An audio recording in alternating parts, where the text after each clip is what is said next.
안녕하세요.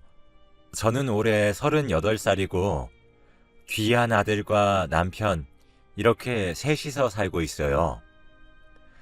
사실 남편은 얼마 전에 죽을 뻔했는데 겨우 그 고비를 넘기고 지금은 행복하게 살고 있답니다. 남편을 죽게 만든 사람이 정말 충격적인 사람이라 여러분들에게 세상에 이런 일도 있다는 것을 알려드리고 싶어서 이렇게 사연을 남겨요. 사실 저는 부모님이 안 계셔서 어릴 때부터 보육원에서 자랐습니다. 부모님 얼굴도 모르고 부모님은 어떤 사람이었는지 원장님은 아무런 정보도 주시지 않았죠. 저는 보육원에서 정말 힘들게 자랐고 거기 계시는 선생님들과 원장님 모두 저에게 무관심했어서 저는 당장 그곳을 탈출하고 싶어 했어요. 제가 점점 커갈수록 보육원 원장님은 저에게 눈치를 주면서 에휴, 이제 중학생이 되었으면 지 엄마 찾아서 나갈 것이지 언제까지 여기 있겠다는 거야? 라고 아예 들으라는 식으로 대놓고 말하곤 했죠. 그리고 밥을 먹으러 식당에 가도 선생님들은 몸이 커지니까 밥을 너무 많이 먹네. 식비도 안 내면서 알바라도 하던지 라고 눈치를 주셨죠. 저는 보육원 사람들을 보고 저같이 소외된 아이들을 위로해주고 보듬어주는 보육원 원장이 되는 꿈을 꾸었습니다. 이런 시설에서 살게 되는 아이들이 너무 불쌍했고 버려진 것이 어른들 탓인데 저희가 무슨 잘못이 있다고 그렇게 막말을 내뱉는 걸까요? 아무튼 저는 그곳과는 상반되게 따뜻하고 상냥한 보육원 원장이 되겠다는 마음을 가지고 악착같이 거기서 버텼습니다. 보육원 원장이 되기 위해서는 다양한 자격증을 취득해야 하고 봉사활동도 주기적으로 해야 했죠. 저는 주기적으로 봉사활동을 했는데 거기서 저희 남편을 처음 만나게 되었답니다. 저는 다른 보육원의 분위기도 파악할 겸 버스를 타고 1시간은 가야 나오는 다른 보육원에서 남편과 저는 봉사활동을 했죠. 저는 아이들을 살갑게 대하면서 어린아이를 보살피는 그의 모습에 반했고 저는 어떻게든 그와 엮이고 싶었어요. 그런데 전 너무 소심한 성격이라 어디서 먼저 말을 걸거나 연락을 할 수도 없었는데 하늘은 아직 저를 버리지 않았는지 그 사람이 저에게 먼저 연락이 왔더군요. 저는 그날 그 사람의 연락에 하루 종일 방방 뛰면서 날뛰었고 그렇게 서로 마음이 맞아 저희는 연애를 시작했어요. 그때는 28살이라 이미 전에 살던 보육원을 떠난 지 한참 오래되었고 아르바이트를 하며 작은 원룸에서 공부를 하면서 살고 있었어요. 여전히 보육원 원장님이 되기 위해 자격증 공부와 봉사를 병행하며 남자친구와 사랑을 키워나갔답니다. 그렇게 연애를 총 2년을 했고 제가 30살이 되었을 때 남자친구는 저에게 청혼을 하였습니다. 그치만 저는 부모님도 없이 자라서 남자친구 부모님이 저를 좋아하시지 않을 것 같았죠. 남자친구는 집안의 첫째이고 남동생과 아버지 이렇게 계시고 남자 3명이서 살고 있었어요. 어머니는 일찍 돌아가셔서 어머니 얼굴도 모른다고 하네요.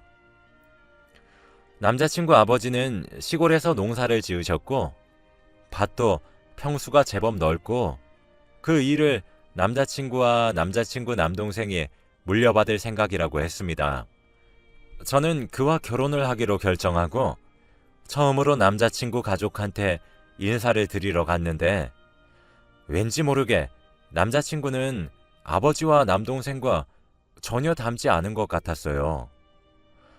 아버지와 남동생은 쌍꺼풀도 없으시고 까무잡잡한 피부에다가 키도 작으신 편이었는데 남자친구는 아예 정반대로 생겼었거든요.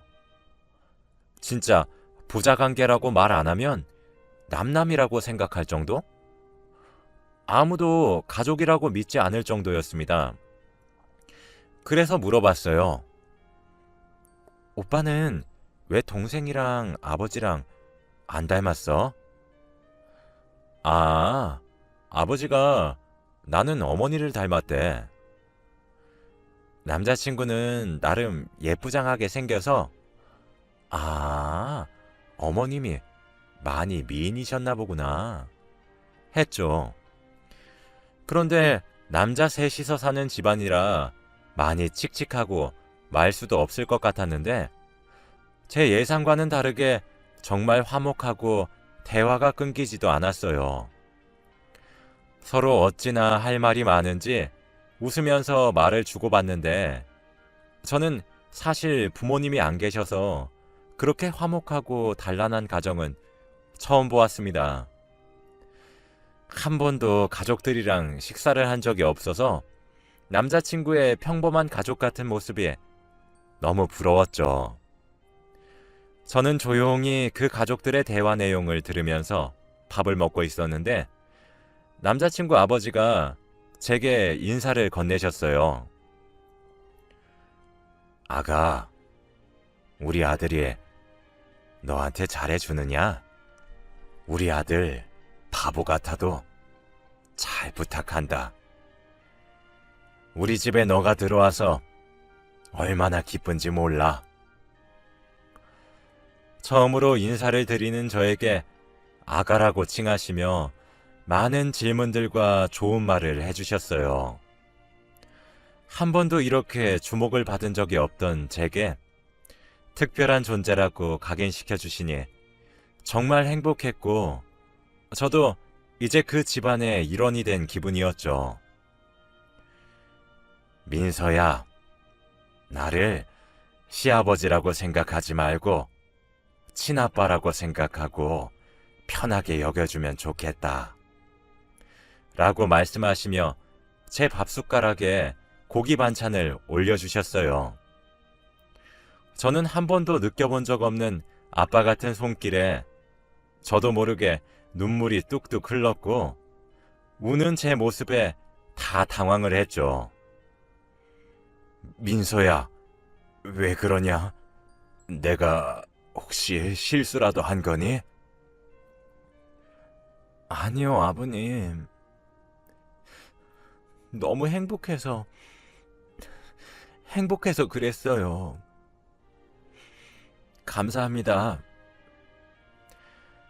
부모 얼굴도 모르는 저를 며느리로 받아주신 것도 감사한데 가족처럼 대우해 주시니 꼭 이분들에게 만족스러운 며느리가 되겠다고 다짐했어요. 저는 지인이 많이 없어서 결혼식도 아주 간소하게 치렀고 남자친구 집에 들어가서 살기로 했답니다. 시댁 사람들은 밭일을 해서 매일 아침마다 나갔고 집에는 점심 식사를 하러 오는 일밖에 없었기 때문에 저는 항상 집에 혼자 남겨지게 되었죠. 너무 심심했고 시골이라 아무것도 할 수 있는 게 없어서 새참이라도 해드리자 싶어 막걸리와 파전을 구워다가 밭으로 갔습니다. 다행히 다들 좋아해 주시더라고요. 역시 며느리가 요리 솜씨는 기가 막혀. 형수님, 가게 하나 차리시는 게 어때요? 혼자만 먹기에는 너무 아까운 음식이에요. 칭찬을 아주 많이 해주셔서 저도 어깨가 으쓱 올라갔답니다. 그렇게 행복한 나날들의 연속이었고 저희에게는 또 다른 기쁨이 찾아왔어요. 그것은 바로 제가 임신을 했다는 것입니다. 사실 아이를 너무 원했지만 제 꿈을 위해 잠시 미뤘었어요. 그런데 예상치 못한 임신이라 저는 꿈보다는 아이를 선택할 수밖에 없었죠. 제 임신 소식에 시댁 식구들은 모두들 기뻐해 주셨어요. 이야, 나 그럼 할아버지 되는 게냐? 형수님, 그럼 저 작은 아빠 되는 거죠? 빨리 보고 싶다. 제가 임신을 하니 다들 아무것도 하지 말고 가만히 있으라고 했습니다. 밥을 차리고 청소하는 것은 물론 물도 가져다 주시고 하다못해 리모컨까지 직접 저에게 가져다 주셨습니다. 저는 이런 호의는 살면서 처음 받는 거라 적응이 영 안 되더라고요. 괜찮아요. 제가 할 수 있어요. 라고 거절했지만 남편과 도련님 그리고 시아버지는 안 된다며 극구 반대했죠. 아무튼 그 집에서 거의 공주님 대접을 받으며 무사히 아기를 낳았고 아들이었습니다. 작고 귀여운 생명체가 집안에 있으니 다들 밭일을 나가고 싶어 하지 않으셨고 일찍 집에 들어와서 아기를 보고 싶어 하셨죠. 그만큼 시댁 식구들과 저는 너무 화목하고 행복한 나날들의 연속이었습니다. 세월은 빠르게 흘러 어느덧 아이가 초등학교에 들어갔고 이제 저보다 아빠가 더 좋다며 저를 아예 봐주지도 않는 시기가 왔어요. 같은 남자라서 그런지 아빠랑 같이 노는 걸 더 즐거워하더군요. 운동회를 하면 학부모님들이랑 같이 하는 종목이 있는데 특히 마지막에 제일 하이라이트인 계주가 아들과 남편이 같이 할 수 있었죠. 저희 남편은 운동신경이 뛰어난 편이라 항상 1등을 하니 아들이 자기 반에서 우쭐댔었나 봐요. 그러면서 매년 운동회를 아빠와 같이 보낸다고 기대했습니다. 그런데 왜 항상 행복은 그렇게 오래가지 못하는 걸까요? 저는 여느 때와 다름없이 아이를 학교에 등교시키고 시댁 가족들은 밭일을 하러 나갔죠. 혼자서 집안일을 하고 있는데 갑자기 시아버지께 전화가 오셨어요. 아가, 빨리 와봐야겠다, 지금. 네? 갑자기 왜 그러세요, 아버님? 지금 그게 아무튼 빨리 오거라. 시아버지는 차마 말을 잇지 못하셨고 저는 큰일이 났나 싶어 얼른 밭으로 뛰어갔어요. 그곳에는 남편이 쓰러져 있었습니다. 저는 보자마자 비명을 지르면서 주저앉았어요. 구급차는 이미 와 있었죠. 저는 눈물을 펑펑 흘리며 시내에 있는 대학병원으로 이동했고 남편은 바로 수술실로 들어갔답니다. 남편이 수술을 진행하는 동안 옆에 있던 도련님과 시아버지에게 도대체 어떻게 된 일이에요? 라고 물었어요. 아니, 둘째가 걸음을 가지러 잠깐 간 사이에 그만 농기계에 머리를 다치고 말았단다. 남편은 농기계를 다루다가 실수로 머리가 끼이는 사고가 났고 결국 머리를 다치다 보니 하루아침에 식물인간이 되었습니다. 몇 시간 전까지만 해도 말도 잘하고 웃으면서 농사일을 하러 갔던 남편이 갑자기 이렇게 말도 못하고 저를 알아보지도 못하다니. 농기계를 다루다가 이렇게 됐으니 누구 탓도 할 수 없고 그저 다루지 못하는 기계를 맘대로 다룬 남편 탓을 했습니다. 병실에 누워있던 남편을 보고 있자니 너무 슬펐어요. 아이고, 왜 그걸 만져? 이 꼴이 됐어. 응? 왜 그랬어? 왜? 조심히 하라니까. 왜 그랬어?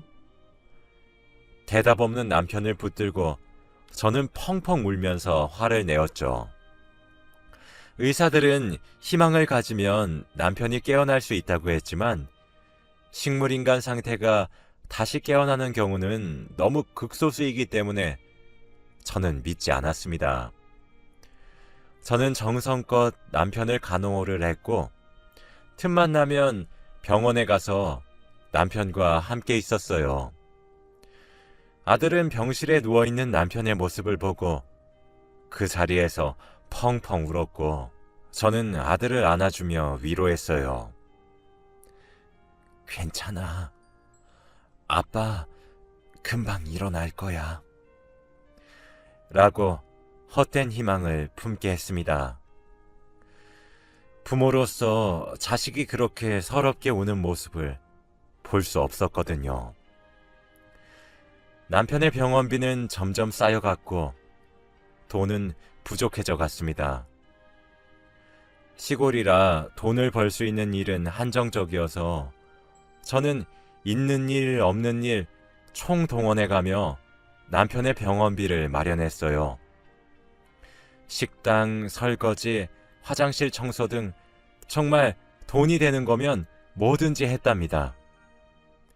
이렇게 힘들게 돈을 벌고 있는 제 모습이 너무 안쓰러워 보였는지 도련님께서 절 말리더군요. 형수님, 이제 일 그만하세요. 그럴 수 없어요. 남편 병원비가 산더미처럼 쌓여 있는데 제가 다 결제했어요. 앞으로 제가 형 병원비 낼 테니까 형수님은 간호만 열심히 해주세요. 네? 라고 하시는 게 아니겠어요? 저는 정말 놀랐고 눈물을 뚝뚝 흘리며 고맙다고 했고 도련님은 감사할 필요 없어요. 형 깨어나면 갚으셔야 합니다. 라고 하셨죠. 저는 너무 고마웠고 그렇게 남편의 간호에 집중할 수 있었어요. 아들은 평일에는 학교를 갔다가 주말이 되면 병원으로 와서는 저와 같이 간호를 도와주곤 했어요. 어느 날은 아빠 달리기 잘했는데 라고 말을 하더군요. 항상 운동에만 기대하면서 살았던 아들이 그렇게 말을 하니까 저는 심장이 무너지는 것 같았어요. 괜찮아. 곧 아빠 깨어나실 거야. 다시 예전처럼 같이 달릴 수 있으니까 우리 희망 버리지 말자. 라고 위로했죠. 아들이 이렇게나마 아빠를 그리워하니 너무 슬펐습니다. 옛날로 다시 돌아가고 싶었고 이건 꿈이 아닐까라며 혼자 생각도 많이 했어요. 그렇게 무려 2년이나 남편을 간호했습니다. 그런데 시간이 아무리 지나도 남편은 움직일 기미가 보이지 않았고 저는 계속되는 간호에 지칠 대로 지쳐서 남편의 죽음을 예측하고 있었답니다. 저는 평소처럼 집에서 남편이 있는 병원으로 가기 위해 준비를 하고 있었어요. 그런데 그때 급하게 남편 담당 간호사가 전화가 왔습니다. 지금 얼른 병원으로 오셔야 할 것 같아요. 라며 다급하게 말씀하셨고 저는 무슨 일이 생긴 것만 같아 택시를 타고 병원으로 급히 이동했어요. 그런데 이게 무슨 일인지 남편의 손가락이 미세하게 흔들리면서 눈꺼풀이 조금씩 움직이는 게 아니겠어요? 남편은 2년 만에 움직이기 시작했고 남편은 저를 보자마자 더듬거리며 겨우겨우 한마디를 했습니다. 아버지가 이랬어. 라고 말이에요. 저는 그게 무슨 뜻인지 생각을 했고 남편은 아버지가 내 머리를 저는 남편의 말을 듣고 입을 틀어 막았죠. 여보, 괜찮아. 말 너무 많이 했어. 그만 말해도 돼. 라고 하고 상황 파악을 하기 시작했습니다. 남편의 말에 의하면 농기계를 다루다가 사고로 다친 것이 아니라 시아버지가 의도적으로 남편을 이 지경으로 만들었다고 했죠. 저는 도저히 믿을 수 없는 사실에 어떻게 해결을 해야 하나 생각했습니다. 남편은 거짓말을 할 사람도 아니었고 저희 동네는 워낙 시골이라 CCTV도 없어서 증거를 찾을 수 없었거든요. 그리고 밭이라 사람들이 지나가지 않기 때문에 목격자를 찾을 수도 없는 마당이었고요. 저는 마음대로 남편 말만 듣고 함부로 시아버지에게 화를 낼 수도 없는 노릇이었습니다. 저는 무거운 마음을 가지고 집으로 돌아왔고 시아버지와 도련님은 저를 반갑게 맞아주셨죠. 남편이 움직이고 그런 말을 했다고는 일절 말을 하지 않았고 무엇보다 그런 말을 듣고 난 후부터 시아버지가 예전처럼 보이지 않았습니다.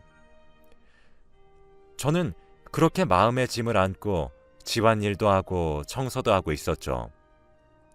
몸이 바쁘면 생각 정리에 효과적일 것 같아서 미뤄왔던 창고 정리도 하기로 마음을 먹었어요. 저는 먼지 쌓인 창고를 정리하고 있는데 갑자기 탁상 밑에 천으로 뒤덮인 무언가가 있더라고요. 저는 그것도 치우려고 들었어요. 그런데 감싸고 있던 헝겊은 빨갛게 물들어 있었습니다. 그것은 남편의 말을 뒷받침하는 중요한 증거였어요. 저는 그것을 보자마자 비명을 질렀고 그때는 다행히 도련님과 시아버지가 밭에 있어서 집에는 저 혼자였어요. 저는 바로 그 증거품을 가지고 시내에 있는 경찰서로 향했고 신고 접수를 했습니다. 다행히 손잡이에 있는 지문이 시아버지라고 나왔고 피도 남편의 피가 맞았습니다. 네, 그렇게 시아버지의 범행 혐의가 인정이 된 것이죠. 저는 끝까지 아는 체 하지 않았고 평소처럼 행동을 하며 시아버지를 신고한 티를 내지 않았어요. 왜냐면 사람을 죽이려고 한 사람인데 제가 신고한 사실을 알면 시아버지가 저에게 어떤 짓을 하실지 너무 무서웠거든요. 저는 평소처럼 집안일을 하고 있었고 경찰이 저희 집에 들이닥쳐 시아버지를 체포해 갔습니다. 도련님은 당황을 하며 저기요, 저희 아버지를 왜 데려가요? 라고 소리를 쳤죠. 저는 그런 도련님에게 무슨 일인지 설명을 했고 그 자리에서 도련님은 기절을 했습니다. 너무 충격적이었나 봅니다. 그렇게 경찰서로 가게 된 시아버지는 조사를 받게 됐어요. 조사 과정에서 알게 된 사실은 정말 충격적이었습니다. 시아버지가 자신의 자식을 죽이려고 한 이유가 바로 돈 때문이었다는 것을 알게 되었거든요. 시아버지의 말에 의하면 시아버지와 돌아가신 시어머니는 재혼을 하신 거였다고 해요. 재혼하실 당시엔 두 분께 자식이 각각 한 명씩 있었고 그래서 시어머니의 자식인 저의 남편 그리고 시아버지의 자식인 도련님 이렇게 네 사람이 가족이 된 거였죠. 결론적으로 제 남편은 시아버지의 친아들이 아니었던 겁니다. 그런데 시어머니가 돌아가시게 되자 두 아들을 키우기 벅차하셨고 시어머니가 남편에게 해놓은 사망보험금을 노리고 계셨던 거죠. 물론 도련님과 남편은 그런 일을 전혀 몰랐고 둘이 친형제가 아닌 것도 전혀 몰랐어요. 그렇게 남편 앞으로 된 보험금을 노렸지만 결국은 마음대로 되지 않았고 식물인간 상태가 되었던 거죠. 시아버지는 남편을 어떻게든 처리하려고 했지만 제가 하루 종일 남편의 옆에 붙어서 간호를 하고 있으니 그럴 틈이 없었다고 합니다. 워낙 친절하고 다정했던 시아버지에게 그런 면이 있었는지 전혀 몰랐고 돈에 미쳐서 어떻게 그런 일까지 계획하는지, 그리고 눈 하나 깜빡하지 않고 저에게 새빨간 거짓말을 치다니. 시아버지는 결국 법의 심판을 받게 되었습니다. 오랜 기간 끝에 시아버지는 감옥으로 들어가셨고 도련님도 시아버지와 아예 인연을 끊고 살고 있습니다. 남편은 그 뒤로 조금씩 몸이 많이 좋아져서 어느 정도 희망이 보인다고 의사 선생님께서 말씀하셨어요. 저와 아들은 같이 남편을 간호하는데 힘쓰고 있답니다. 하루는 도련님이 그러시더군요. 형수님, 제가 정말 죄송합니다. 저는 전혀 몰랐어요. 알아요, 도련님. 도련님이 무슨 잘못이 있겠어요. 이제 도련님 인생 사세요. 형수님, 제가 드릴 건 없고 이거 받아주세요. 저희 아버지를 용서해달라고 드리는 것은 아닙니다. 너무 죄송하고 아버지의 아들로서 이렇게라도 해야 될 것 같아서. 도련님이 제게 준 그 통장 안에는 거액이 들어있었어요. 도련님, 이 돈 어디서 나셨어요? 아버지 밭을 팔았어요. 도저히 그 밭으로 생계를 유지하기에는 제가 천벌을 받을 것 같아서요. 저는 절대 받지 않겠다고 했지만 도련님은 저에게 통장을 주고는 도망치듯 나가셨어요. 그 뒤로 도련님은 어디로 사라지셨는지 저의 연락은 전혀 받지 않으셨죠. 도련님이 주신 통장에는 돈이 제법 많이 있어서 그 돈으로 남편의 병원비에 아들 교육비, 그리고 집까지 구할 수 있었습니다. 아버지가 잘못을 했는데 왜 아들인 도련님이 죗값을 치르는 느낌일까요? 아무튼 지금의 저는 일과 남편의 간호를 병행하며 살고 있어요. 하마터면 과부가 될 뻔했는데 그나마 다행이라고 해야 할까요? 제 이야기는 여기까지입니다. 들어주셔서